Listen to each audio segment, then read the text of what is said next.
everybody, JC here with another T&I toy review. And today's review is in association with JediInsider.com, your #1 news source for everything Star Wars. And for today's review, I'm going to be taking a look at the brand new Star Wars The Black Series 6-inch Last Jedi DJ figure from Hasbro. Now this figure comes packaged in the same style that we've been seeing with all the Black Series figures. You've got the Star Wars Black Series logo up at the top. Then you've got the figure clearly displayed in the window box. Down below you've got the name of the character and some artwork. On the side of the packaging you have that red border, and it tells us this is number 57 in the series. And then on the back of the packaging we have a brief bio in multiple languages. Alright, let's get this open and take a look at what's inside. Okay, so here's a look at the figure outside the packaging along with the other contents. Now the only accessories you get with this figure are two weapons. So you get the rifle and the blaster. You've got pretty nice detailing on these weapons. With the rifle you've got a metallic silver, and you've got nice sculpting detail with the scope on the top.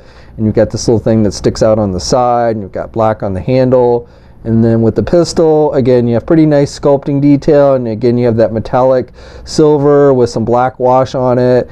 And with the pistol, he can hold in either hand. He can hold the weapons in either hand, so you can put one or both weapons in his hands. And then with the pistol, he's got a holster. He's got a working gun holster, so you can, it's got a little strap here, so you can put the pistol in there, and it does fit nice and tight. Actually, it fits really tight, so you don't have to worry about it falling out or anything. When you put the pistol in there, you kind of have to stretch to get that strap back down. But again, it will hold the pistol nice and tight there. Okay, so for the figure itself, starting with the head sculpt, I gotta say it's not a bad looking head sculpt, but it's not as good as with some of the more modern figures we've been seeing in the line. I don't think it looks 100% like the actor. I think the eyes are a little bit off. Looks very similar to the head sculpt that we see with a 3 3/4 inch version. This is the Force Link version. So these two head sculpts look very similar, though I actually like the eyes a little bit better on the smaller figure than I do on the larger figure. But you've got the basically the mustache and the goatee, and it looks more like, you know, it's stubble and everything. And then you've got the hair that sticks out of his cap, and he is wearing this cap which has the metallic silver tag here on the side with some alien writing that you really can't read.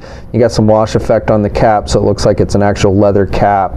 And I like how the hair is sculpted underneath the cap and everything. I think that looks good.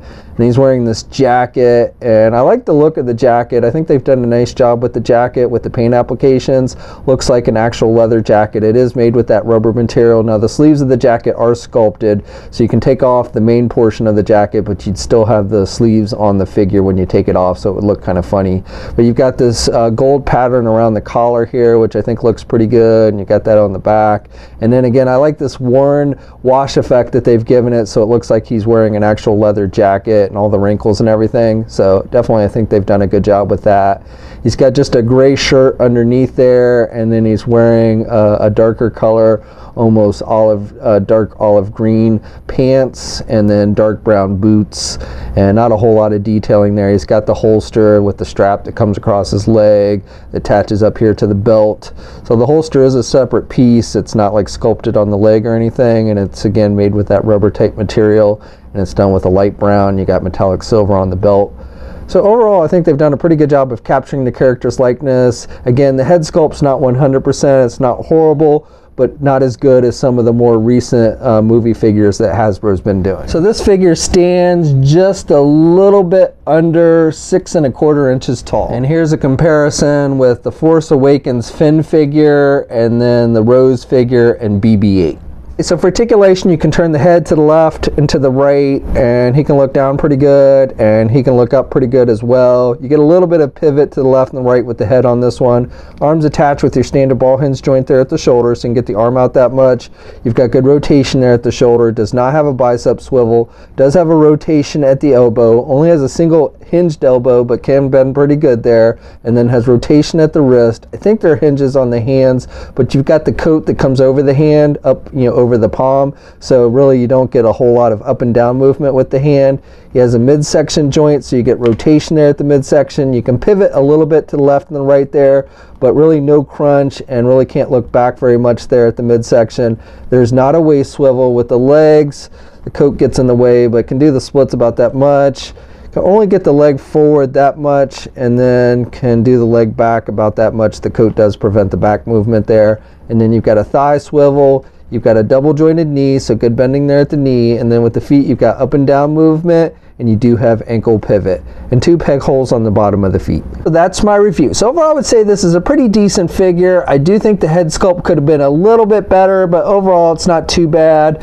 I did like this character in the movie. I kind of thought he was the anti-Lando Calrissian. He basically was kind of the opposite, where he basically befriended our heroes and then ended up betraying them, whereas Lando basically betrayed our heroes and then ended up becoming an ally. So both of them were kind of swindlers and such, but you know, like I said, this guy is kind of the reverse of Lando Calrissian. And honestly, I thought that we were going to get a cameo of Lando when they went to that casino. I thought Lando was going to be the code breaker that they were trying to find, but it turned out it was just some strange dude that we'd never seen before.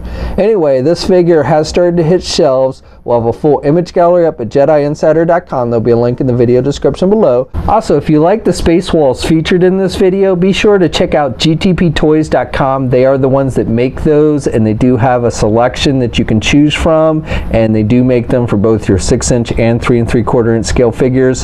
So if you're into things like toy photography or just like to have some cool backdrops to display your figures in front of, you'll definitely want to check them out. As always, leave a comment, let me know what you think. If you're so inclined, please like the video. Also, hit that subscribe button down below if you haven't already. I'd really appreciate it. You can also follow me on my Facebook, Twitter, and Instagram accounts. I have links to those in the video description as well. And until next time, guys, I'll catch you later.